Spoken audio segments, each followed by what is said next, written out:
नमस्कार विद्यार्थी मित्र, आज पाहूयात आपण गतीचे नियम. गतीच्या नियमांमध्ये विशेष करून आपल्याला काही संकल्पना समजून घ्यायच्या आहेत. त्याच्यामध्ये विशेषतः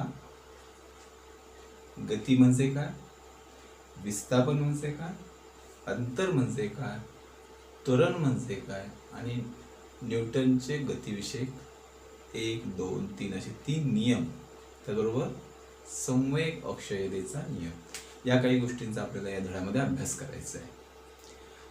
तर सुरुवातीला आपण बघूया, एखादी वस्तू गतिमान आहे असा जेव्हा आपण संदर्भ देतो तेव्हा नेमकं काय सांगत असतो, किंवा एखादी वस्तू गतिमान आहे हे आपल्याला कसं कळतं. तर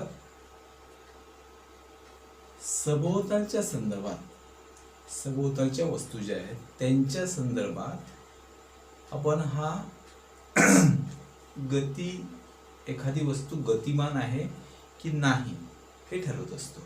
म्हणून म्हटलंय सभोवच्या संदर्भामध्ये जागा बदल होणे. एखाद्या वस्तूची सभोवतालच्या संदर्भातली जागा बदल होणे याला आपण म्हणतो गतिमान. सभोवतालच्या संदर्भामध्ये जर जागा बदलली जात नसेल तर ती वस्तू स्थिर आहे, आणि सभोवतालच्या संदर्भातल्या वस्तूंच्या बाबतीत ही वस्तू जर जागा बदलत असेल तर त्याला ती वस्तू गतिमान आहे असं म्हणतो. तर हे झालं गतिमान वस्तू आणि स्थिर वस्तू. त्यानंतर अंतर आणि विस्थापन म्हणजे काय. एखादी वस्तू जेव्हा मार्गक्रमण करते तेव्हा त्या मार्गक्रमणाचं आपण मोजमाप करत असतो. ते मार्गक्रमणाचं मोजमाप करणे म्हणजे अंतर मोजणे. एखाद्या वस्तूचं अंतर मोजमाप करणे याचा अर्थ पहिल्या बिंदूपासून शेवटच्या बिंदूपर्यंत. समजा हा आरंभ बिंदू आहे, हा शेवटचा बिंदू आहे. आरंभ बिंदूपासून ते शेवटच्या बिंदूपर्यंत प्रत्यक्ष मार्गक्रमण जे केलेलं असतं त्याला मी अंतर म्हणतो. आणि विस्थापन म्हणजे काय. विस्थापन म्हणजे जागा बदल किती झाला. म्हणजे पहिला वस्तू इथे होती, त्यानंतर इथे गेली, समजा पुन्हा इथे आली. ए या ठिकाणी वस्तू होती एखादी, ती बी या ठिकाणी गेली. ए या ठिकाणी आलेली वस्तू बी या ठिकाणी गेली, पुन्हा सी या ठिकाणी गेली. म्हणजे ए या ठिकाणापासून, सुरुवातीपासून ते शेवटपर्यंत हे जे दोन बिंदू आहेत, पहिला आरंभ बिंदू आणि शेवटचा बिंदू, या दरम्यानचं जे कमीत कमी जो जागा बदल झालेला आहे त्याला विस्थापन असं म्हणतो. थोडक्यात अंतर म्हणजे प्रत्यक्ष मार्गक्रमण, म्हणजे हे इथून मोजमाप जे सुरू झाली ते इथपर्यंत, इथून पुन्हा इथपर्यंत, हे सगळं म्हणजे अंतर. आणि विस्थापन म्हणजे इथून सुरुवात झाली आणि ती वस्तू शेवटपर्यंत इथे राहिली, याचा अर्थ विस्थापन एवढं झालं त्याचं. तर हा झाला विस्थापन आणि अंतरातला फरक. एखाद्या वस्तूचे विस्थापन 0 असले तरी त्या वस्तूचे अंतर 0 असतेच असं नाही. विस्थापन 0 होऊ शकते पण अंतर 0 होत नाही. कारण विस्थापन इथून समजा ही वस्तू सुटते, पुन्हा इथे जाऊन पुन्हा इथे झाली, म्हणजे याच बिंदूवर आली तर विस्थापन 0 झालं म्हणू शकतो. पण विस्थापन जरी 0 झालं, अंतर 0 झालं नाही. तर इथून ती मार्गक्रमण इथे गेली, समजा एक 5 किलोमीटर, इथून एखादी 5 किलोमीटर त्यानंतर इथून, तर हे मार्गक्रमण म्हणजे अंतर. हा अंतर आणि विस्थापनातला फरक आहे. त्यानंतर चाल म्हणजे काय आणि वेग म्हणजे काय. चाल म्हणजे काय, एकूण कापलेले अंतर. वस्तूने एखाद्या एकूण किती अंतर कापले आणि त्यासाठी किती कालावधी लागला. एकूण कापलेले अंतर आणि त्यासाठी लागलेला कालावधी या दोन्हीला भागाकार जर केला आपण तर आपल्याला त्याची चाल मिळू शकते. आणि वेग म्हणजे काय? विस्थापन किती झालं आणि त्यासाठी वेळ किती लागला. विस्थापन छेद वेग याला आपण वेग म्हणतो. वेग, वेलॉसिटी. एकक कालावधीमध्ये होणाऱ्या विस्थापनाला वेग असे म्हणतात. वेग म्हणजे काय? एकक कालावधीमध्ये होणाऱ्या विस्थापनाला वेग असे म्हणतात. त्यामुळे वेग बरोबर विस्थापन भागिले वेळ, टाइम असं आपल्याला सांगता येईल. खरं तर चाल आणि वेग यांची एकके सारखीच असतात. SI पद्धतीमध्ये जर बघितला तर मीटर प्रति सेकंद आणि CGS पद्धतीमध्ये बघितला तर सेंटीमीटर प्रति सेकंद ही चाल किंवा वेग यांची एकके आहे. चाल अंतराशी संबंधित आहे तर वेग विस्थापनाशी संबंधित आहे. तर हे झालं चाल आणि वेग या संबंधित. त्यानंतर चाल व दिशा यांचा वेगावर परिणाम कसा होतो. चाल व दिशा यांचा वेगावर होणारा परिणाम. वेग हा चाल व दिशा दोघांशी संबंधित आहे. वेग हा चाल व दिशा दोघांशी संबंधित आहे. त्यामुळे वेग पुढील प्रमाणे आपल्याला बदलता येईल. जसे की नंबर 1 म्हणता येईल आपल्याला. वेग केव्हा केव्हा बदलतो. नंबर 1, चाल बदलून दिशा तीच ठेवून आपल्याला वेग बदलता येईल. म्हणजे चाल बदलली, दिशा मात्र आहेच ठेवली तरी सुद्धा वेग बदलता येतो. नंबर 2, दिशा बदलून चाल तीच ठेवून. पहिलं सांगितलं मी चाल बदलून दिशा तीच ठेवली. दुसऱ्या वेळेला दिशा बदलली, चाल तीच ठेवली तरी सुद्धा वेगावर परिणाम होतो. त्यानंतर चाल व गतीच्या दोन्ही बदलल्या. चाल बदलली, गती तीच ठेवली किंवा दिशा तीच ठेवली. दिशा बदलली, चाल तीच ठेवली किंवा चाल आणि दिशा दोन्ही बदलली. या तिन्ही ठिकाणी चाल व दिशा यांचा वेगावर परिणाम झालेला आपल्याला दिसतो. पुढचा भाग बघू आपण. एक रेषीय एक समान व नैक समान गती. एक समान गती म्हणजे काय आणि नैक समान गती म्हणजे काय.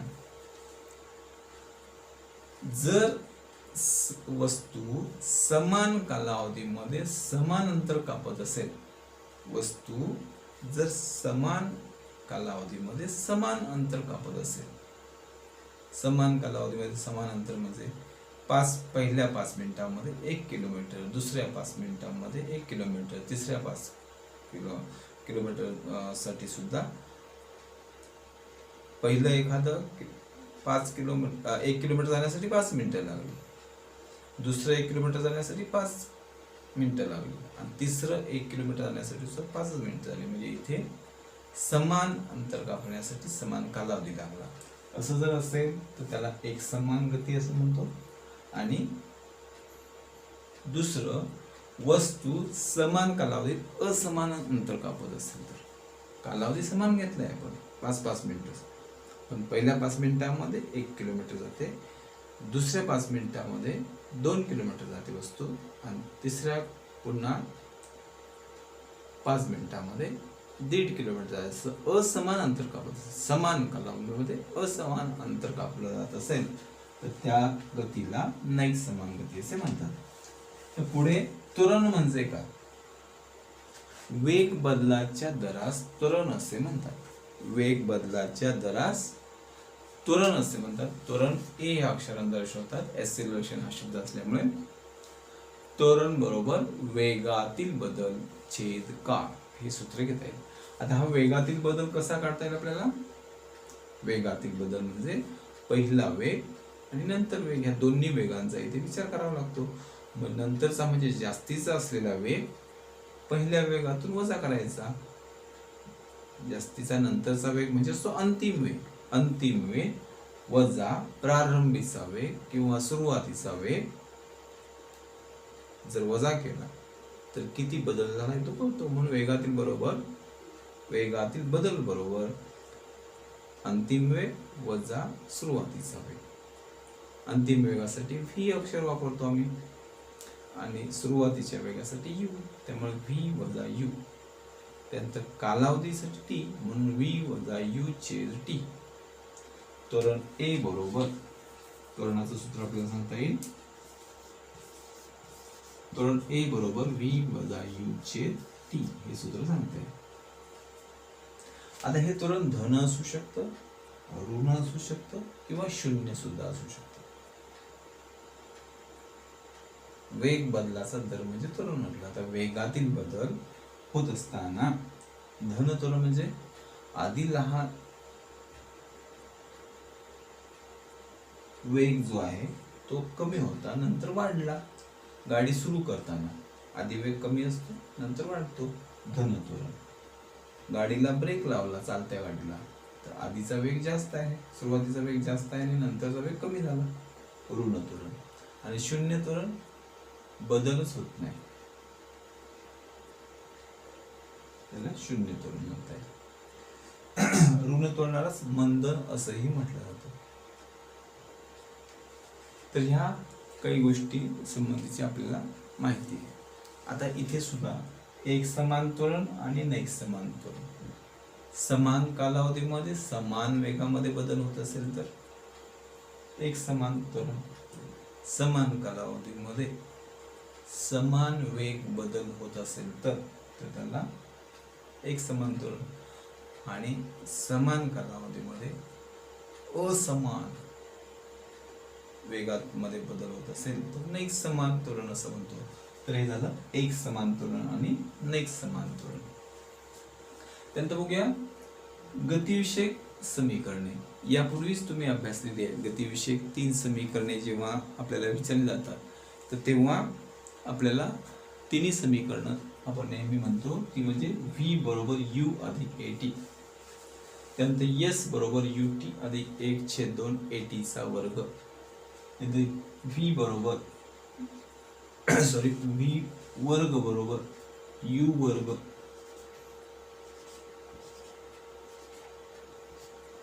अधिक 2 एस, व्ही बरोबर यू अधिक ए टी, एस बरोबर यू टी अधिक 1/2 ए टी चा वर्ग आणि व्ही वर्ग बरोबर यू वर्ग अधिक 2 एस. याच्यामध्ये व्ही म्हणजे अंतिम वेग, यू म्हणजे प्राथमिक वेग, ए म्हणजे त्वरण, टी म्हणजे कालावधी, याच्यामध्ये एस म्हणजे विस्थापन. तर या सगळ्या, ए म्हणजे त्वरण, या सगळ्यांचा विचार करून गतिविषयी 3 समीकरणे आपल्याला लक्षात ठेवायचे आहे. यानुसार आलेखही आपल्याला गतिविषयक समीकरणातून काढता येतात. याच्यावरून व्ही बरोबर यू अधिक ए टी, कालाशी, वेग आणि काळाशी संबंधित हा घटक आहे, हे समीकरण आहे. दुसरं समीकरण जे आहे ते विस्थापन काल संबंध दर्शवते आणि तिसरं विस्थापन आणि वेग यातील संदर्भ दर्शवते. तर ही वेगवेगळी तिन्ही समीकरणे तिन्ही वेगवेगळ्या संदर्भानुसार आम्ही वापरत असतो. त्यानंतर एक समान वर्तुळाकार गती. एक समान वर्तुळाकार गती म्हणजे काय? आपण घड्याळाचा काटा फिरत असताना बघितलं असेल तर घड्याळाच्या काट्याच्या टोकाची जी गती असते, ती चाल जी असते ती सतत स्थिर असते, परंतु त्याची दिशा मात्र बदलत असते. अशी अशी पुढे पुढे सुरुवातीला असलेली दिशा हळूहळू अशी बदलत जाते. आणि हा मार्ग वर्तुळाकार आहे, त्यामुळे एखादी वस्तू एकसमान चालीसह वर्तुळाकार मार्गाने जेव्हा जाते तेव्हा त्या गतीला एकसमान वर्तुळाकार गती असे म्हणतात. जेव्हा एखादी वस्तू एकसमान चालीसह वर्तुळाकार मार्गाने जाते तेव्हा त्या गतीला एकसमान वर्तुळाकार गती असे म्हणतात. उदाहरण द्यायचं असेल तर एक समान चालीने फिरणाऱ्या गोफणीतील दगड, एक समान वर्तुळाकार गती, किंवा सायकलच्या चाकावरील कोणताही एखादा बिंदू घेतला चालणाऱ्या सायकलचा तर तोही आपल्याला वर्तुळाकार गती दाखवतो. तर हे झालं एक समान वर्तुळाकार गती. त्यानंतर संतुलित व असंतुलित बल म्हणजे काय, जडत्व म्हणजे काय, या सुद्धा आपल्याला संकल्पना समजून घ्यायच्या. संतुलित बल म्हणजे काय आणि असंतुलित बल म्हणजे काय. एखादी वस्तू आपण हातात घेतली आणि ती दोन्ही बाजूने दाबली, दोन्ही बाजूने, या बाजूने जेवढं बळ लावतो तेवढंच या बाजूने लावलं, दोन्ही बाजूने बल लावलेलं जे असतं एखाद्या वस्तूवर जर सारखं असेल तर त्याला संतुलित बल म्हणतो. संतुलित बल लावल्यामुळे वस्तू जागेवर हलणारच नाही, कारण दोन्ही बाजूला आपण सारखंच बळ लावलं. पण तेच एका बाजूने जास्त लावलं आणि एका बाजूने कमी लावलं तर इथे बल संतुलित राहत नाही, त्याला असंतुलित बल म्हणतो. असंतुलित बल याचा अर्थ वस्तूवर दोन्ही बाजूने जे बळ लावलेलं असतं ते सारखं नाही, एका बाजूला जास्त दुसऱ्या बाजूला कमी असू शकतं. आणि संतुलित म्हणजे या बाजूने जेवढं बळ लावलं तेवढंच या बाजूने लावलं, याला संतुलित बल असं म्हणतो आम्ही. तर ही झाली संतुलित आणि असंतुलित बल. एक लक्षात येईल आपल्याला याच्यावरून की जोपर्यंत एखाद्या वस्तूवर असंतुलित बल लागत नाही तोपर्यंत ती वस्तू गतिमान होत नाही, जागेवर हलत नाही. कारण दोन्ही बाजूने जर एखादी गाडी आहे, दोन समोरच्या बाजूने पण त्याला ढकललं जात आहे आणि मागच्या बाजूने पण ढकललं जात आहे आणि दोन्ही बाजूने सारखंच ढकललं जात असेल तर गाडी हलणारच नाही. पण तेच मागच्याच बाजूने फक्त ढकललं जात असेल आणि समोरच्या बाजूने ढकललं जात नसेल तर मात्र ती पुढे जाऊ शकते. याचा अर्थ संतुलित बल म्हणजे दोन्ही बाजूने सारखं असणे आणि असंतुलित बल म्हणजे एका बाजूने जास्त दुसऱ्या बाजूने कमी असं आपल्याला म्हणता येईल. आता या गोष्टींचा अभ्यास करता करता आपल्याला एक समजून घ्यायचं आहे, एखाद्या वस्तूवर कोणतेही असंतुलित बल कार्यरत नसेल तर, आता असंतुलित बल क्रियारत असेल तर ती वस्तू जाणं, पण कोणतेही असंतुलित बल क्रिया करत नसेल तर ती वस्तू जर स्थिर असली तर स्थिरच राहील आणि गतिमान असेल एक समान रेषेमध्ये सरळ रेषेमध्ये गतिमान असेल तर तशीच राहील. म्हणजे एक तर गतिमान असलेली गतिमान राहील, स्थिर असलेली स्थिर राहील, किंवा जेव्हा तिच्यावर असंतुलित बल क्रिया करीत नसेल तर. यालाच आपण न्यूटनचा गतिविषयक पहिला नियम म्हणतो. जडत्वामुळे हे घडत असतं. जडत्व म्हणजे काय, एखादी स्थिर वस्तू स्थिरच राहते किंवा गतिमान असलेली वस्तू गतिमानच राहायला बघते. हा जो वस्तूचा गुणधर्म आहे त्याला जडत्व असं म्हणतो आणि जडत्वावर आधारित हा न्यूटनचा पहिला नियम आहे. न्यूटनचा पहिला नियम असा आहे की एखाद्या वस्तूवर, कोणत्या एखाद्या वस्तूवर बाह्य असंतुलित बल क्रिया करीत नसेल तर, कार्यरत नसेल तर ती वस्तू स्थिर असेल तर स्थिरच अवस्थेत असते किंवा विरामावस्थेत राहते आणि सरळ रेषेत एक समान गतीमध्ये असेल तर तशीच राहते, त्याच्यामध्ये सातत्य राहते. तर जर एखाद्या वस्तूवर कोणतेही बाह्य असंतुलित बल कार्यरत नसेल तर तिच्या विराम अवस्थेत किंवा सरळ रेषेतील एक समान गतिमान अवस्थेमध्ये बदल होत नाही, सातत्य तसंच राहतं. हे झालं न्यूटनच्या गतिविषयक पहिल्या नियमानुप्रमाणे. दुसरं, न्यूटनचा गतिविषयक दुसरा नियम. हा नियम समजून घेण्यासाठी आपल्याला आणखी एक संकल्पना समजून घ्यायची, ती म्हणजे संवेग. संवेग म्हणजे का, वस्तुमान गुणिले वेग यांच्या गुणाकारास संवेग असे म्हणतात. एखाद्या वस्तूचं वस्तुमान किती आहे, त्या वस्तूचा वेग किती आहे, एखाद्या वस्तूचा वस्तुमान किती आहे आणि वेग किती आहे, या दोन्हीवरून आपल्याला त्याचा संवेग काढता येतो. संवेग म्हणजे वस्तुमान, वस्तूचं आणि वेग यांचा गुणाकार. P बरोबर m गुणिले v. P वस्तुमान या संवेगासाठी शब्द आहे, m वस्तुमानासाठी, v वेगासाठी. तर संवेग बरोबर वस्तुमान गुणिले वेग. न्यूटनचा दुसरा नियम, न्यूटनचा गतिविषयक दुसरा नियम काय? संवेग परिवर्तनाचा दर प्रयुक्त बलाशी समानुपाती असतो. संवेग परिवर्तन जे होत असतं त्याचा जो दर आहे तो प्रयुक्त बलाशी समानुपाती असतो. जेवढं बल आपण लावू तेवढं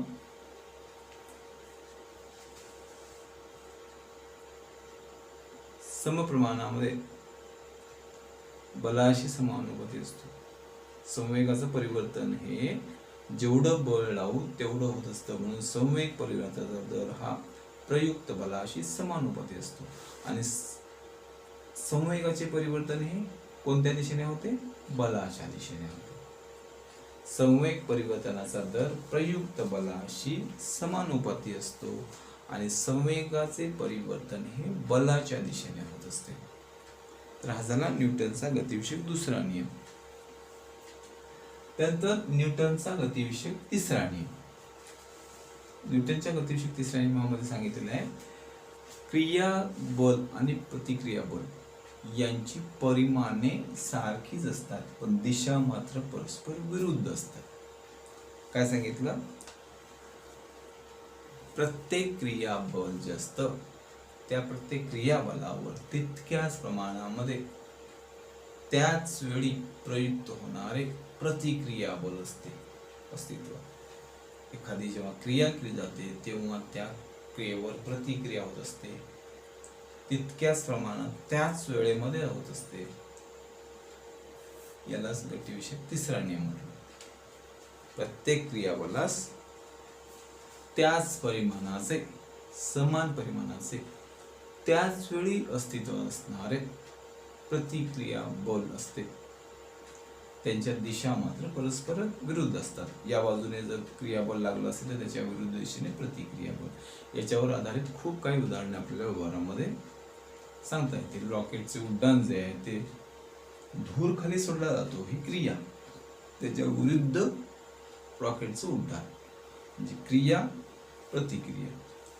किंवा बंदुकीतून गोळी जेव्हा सोडली जाते तेव्हा बंदुकीतून गोळी जाणे ही क्रिया झाली पुढे, आणि बंदूक जराशी मागे ढकलली जाते प्रतिक्रिया. क्रिया आणि प्रतिक्रिया असे अनेक उदाहरण. बॅटने चेंडू मारताना सुद्धा चेंडू मारल्यावर क्रिया झाली आणि बॅट जराशी मागे ढकलली जाते प्रतिक्रिया. तर क्रिया आणि प्रतिक्रिया ही एखाद्या क्रियेला तितक्याच परिमाणाची त्याच वेळी अस्तित्व असलेली प्रतिक्रिया असते, पण यांची दिशा मात्र परस्पर विरुद्ध असतात. हा गतिविषयक तिसरा नियम आहे. तर गतिविषयक पहिला नियम मी सांगितला,